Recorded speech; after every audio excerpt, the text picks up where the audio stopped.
जो जो उसने किया होता है डिस्क्वालिफाई, उसी का जवाब अगर सिलेबस से बाहर आएगा तो वो बेचारा क्या करेगा। यहाँ पे मिसाल तो बड़ी एक अच्छी है, लेकिन अच्छा जी, मेरे सुनने वाले ये कह रहे हैं कि आप कैमरे से थोड़ा सा साइड पे अगर अपना थोड़ा सा वो, हाँ जी, अगर को मुमकिन है इसको एक जी साइड पे बिल्कुल, है। बिल्कुल मुमकिन है, बिल्कुल हाँ मुमकिन है। जी, चलें, थैंक यू वेरी मच जी, thank you very much. Shehbaz Sharif साहब जी, आजकल बड़े फ्रंट से लीड कर रहे हैं, असेंबली के अंदर भी और असेंबली से बाहर काफी मुतहरक हैं। क्या कोई जी। तब्दीली आने वाली है? पिछले दिन उन्होंने कहा जी कि ये सजा जो है ये करप्शन पर नहीं है, अकामा पर है, दुरुस्त कर लें अपना रिकॉर्ड। इस पर क्या कहेंगे? देखिए, पहली बात ये कि शहबाज शरीफ साहब, आज तो उनकी सालगिरह भी है और जी मैं उनका सियालकोट की स्पीच देख रही थी। जी पता नहीं आपने नोटिस किया कि नहीं किया, शहबाज शरीफ साहब के जो दिल का हाल होता है उनके चेहरे पे बहुत जल्दी आ जाता है। और मैंने देखा कि सियालकोट में जो वो पंजाबी में काफ़ी जुगतें लगा रहे थे, तो मुझे लगा कि उनका मूड ज़रा मतलब हाई स्पिरिट्स में लगे मुझे। और उसके बरक्स जो सीएनएन पे इंटरव्यू दिया है लाडली कप्तान साहब ने, वो बड़े ही मतलब मेरा ख्याल है बाल भी धो के नहीं आए थे, कुछ ज्यादा ही मजलूम लग रहे थे। लिटरली मुझे लगा कि बड़े परेशानी के आलम में है।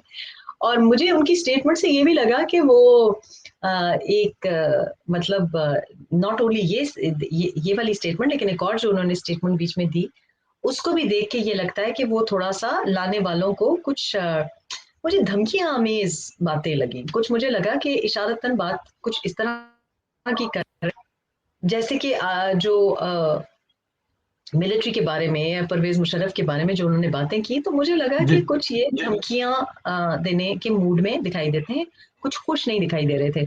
शहबाज शरीफ उसके बरक्स बहुत हाई स्पिरिट्स में दिखाई देते हैं। हम तो बड़े अरसे से चाहते हैं कि वो मुतहरक हों। तो बाहर भी हमने देखा सियालकोट में बड़े वलवले से बोल रहे थे, पंजाबी भी बड़ी जबरदस्त बोल रहे थे कि नको नक तक आ गए हैं अवाम। और उसके अलावा पार्लियामेंट में भी, और जो वो बात कर रहे हैं, देखिए बात वो हमेशा ये जो आपने कहा कि जिस तरीके से उन्होंने जो बात की है वो तो सच है। वो तो वो बात बिल्कुल सही कह रहे हैं कि मुल्क को जिस तरीके से तबाह किया गया है उसको ठीक करने में बड़ा अरसा लगेगा। और मेरा ख्याल है कि शहबाज शरीफ साहब की जो नेचर है वो ये है कि वो चीज़ें संवारना चाहते हैं। और जब कोई चीज़ बिगड़ी होती है, चाहे कोई बीमारी हो, डेंगू हो, या कोई सड़क गंदी हो, या कोई नाली का मसला हो, या किसी का मसला हो, उनको वाकई तकलीफ होती है। वो काम करने वाला बंदा है तो वो ठीक करना चाहते हैं। और उनको ये भी अंदाजा होगा, मैं और आप तो बाहर बैठे हैं तो हमें तो अंदाजा नहीं होगा कि कितना काम अब करना पड़ेगा इसको ठीक हम्म करने के लिए। उनको अंदाजा है, क्योंकि उनको पता है, उन्होंने काम किया है। उनको पता है कि ये किस तरह से दोबारा नए सिरे से इसको संभालना पड़ेगा। तो मेरा ख्याल है उनकी जो फ्रस्ट्रेशन है वो जेन्युइन है। और मुझे लग रहा है कि जो लाने वाले हैं वो भी अब अपने जो लाडले हैं उनकी वजह से इतने बदनाम हो गए हैं, क्या वो भी ये सोच रहे हैं कि आने वाले वक्त में कोई ऐसा शख्स हो काम करने वाला जो कि मैच्योर हो, संजीदगी से काम कर सकता हो, जिसको बात बात पे गुस्सा ना आता हो, जो बात बात पे धमकियां ना देता हो। और जाहिर है एक मैंने कहा कि उनकी सालगिरह है, लेकिन आपने देखा कि वो बड़े, मुझे लगा कि एक्चुअली मैं अक्सर उनकी जो फैमिली है जिसमें ऑब्वियसली काफ़ी लोग हैं जो कि नौजवान भी हैं और काफ़ी यंग है, तो मैं हमेशा उनको ये कहती हूँ कि आपके जो चाचा हैं या ताया हैं वो तो आपसे ज़्यादा फ्रेश लगते हैं, वो ज़्यादा एक्टिव लगते हैं। तो मैं आज ही आपके प्रोग्राम से पहले उनकी स्पीच देख रही थी और मुझे ये लगा कि ये बड़े अभी भी, हालांकि इतनी उनको हेल्थ प्रॉब्लम्स रही हैं, लेकिन साफ ज़ाहिर है कि बड़े एक्टिव दिखाई देते हैं। वेट भी उनका कंट्रोल में है, एक्टिव भी दिखाई देते हैं, अलर्ट भी दिखाई देते हैं। उनकी निस्बत नौजवान थोड़े से मुझे लगता है कि ज़रा इतने हाजिर दिमाग या इतने एक्टिव नहीं दिखाई देते। पर पर्टिकुलरली जो कि मतलब एक कैंसर सर्वाइवर हैं, उनकी जेल उन्होंने गुजार के आए हैं। मेरा ख्याल है कि वो काफ़ी इस वक्त बड़ी फुल स्पिरिट्स में दिखाई देते हैं।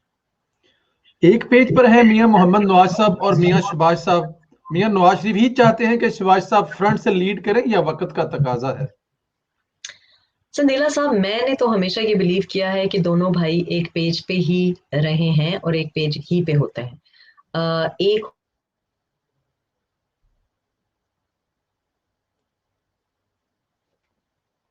होता है जो छक्के लगाता है, हम्म।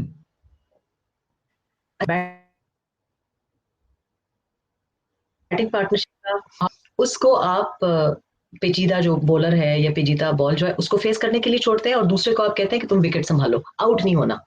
तो मैं इन दोनों भाइयों को इस किस्म की टीम देखती हूँ कि एक छक्के लगा रहा है और दूसरा विकेट संभाले हुए है, और ये बड़ा जरूरी है। पार्टनरशिप इनकी बड़ी जबरदस्त है, और पार्टनरशिप इनकी कोई, ये सवाल इतना मजायका खेज है क्योंकि पिछले दिनों मैं कहीं बैठी हुई थी तो किसी का फोन आया, किसी खैर खा का फोन आया, मेरे साथ जो पटवारी साहब बैठे थे उनको फोन आया, तो उन्होंने कहा जी बीवी शहबाज शरीफ साहब अब ये पार्टी बनाने वाले हैं और छोड़ने वाले हैं नवाज शरीफ साहब को।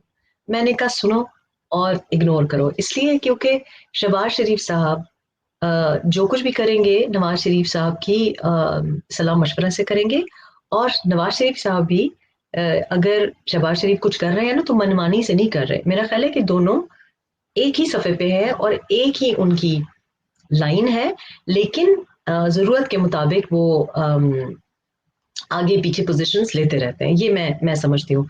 और आपने कहा कि वक्त की ज़रूरत है, वक्त की ज़रूरत इसलिए है क्योंकि नवाज शरीफ साहब ना अहल है, और साथ ही साथ जब भी शहबाज शरीफ, अब सियालकोट की स्पीच आप देखें, उन्होंने पूरी स्पीच शहबाज शरीफ ने नवाज शरीफ के बारे में की है। और अगर आप ये देखें कि पैनामा का जो आपने बात की कि पैनामा वाला जो केस था वो करप्शन का नहीं था, इकामा का था, तो वो क्यों कह रहे हैं, वो नवाज शरीफ ही की बात कर रहे हैं ना अभी भी, तो दोनों एक दूसरे ही की बात कर रहे हैं।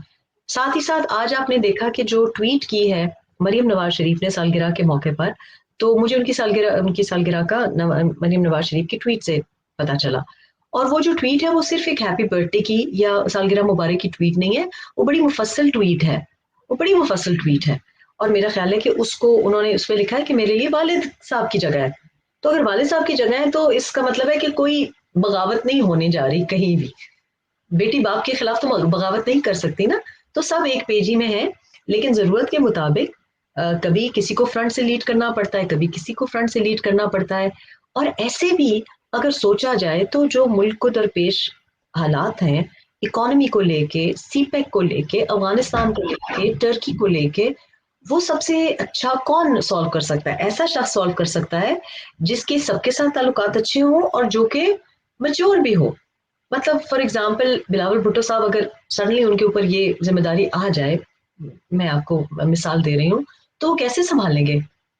इसलिए क्योंकि उनको एक्सपीरियंस, प्रैक्टिकल एक्सपीरियंस तो है ही नहीं, प्रैक्टिकल एक्सपीरियंस तो शहबाज शरीफ ही को है, तो जाहिर है कि ही इज मोर एक्सपीरियंस, तजर्बाकार हैं, उम्र की वजह से भी और काम करने की वजह से भी।